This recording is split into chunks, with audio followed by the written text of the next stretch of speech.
আসসালামু আলাইকুম। দেশি কমার্স সাপোর্টে আপনাকে স্বাগতম।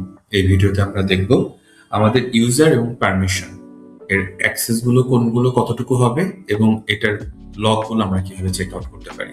আসুন আমরা দেখে ফেলি। ব্যাকডোরে আমরা এখন রয়েছি, যেটার নেভিগেশন বার বাম পাশে এবং এটার সর্বশেষ অপশন হচ্ছে সেটিং। আমরা সেটিং এ চলে যাচ্ছি।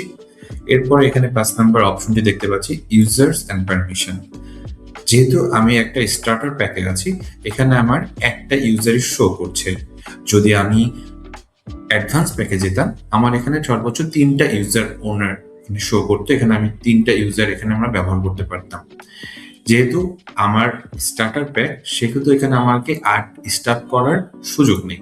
যখন আমি অ্যাডভান্স প্যাকে থাকবো, এখান থেকে আমি আরো 2টা স্টাফ অ্যাড করতে পারবো এবং তাদের লগ গুলা আমরা অলওয়েজ মনিটর করতে পারবো যে কোন চেঞ্জেসটা কে করেছে। কোনো অ্যাক্সেসের পরিবর্তন, কোনো ডাটার পরিবর্তন, প্রাইস পরিবর্তন, যদি আমাদের কখনো মিসম্যাচ হয়ে থাকে, কনফিউশন হয়ে থাকে, আমরা স্টাফ অ্যাড করার মাধ্যমে এটা চেক করতে পারবো যে কোন পরিবর্তন কোন অ্যাকাউন্ট দ্বারা হয়েছে।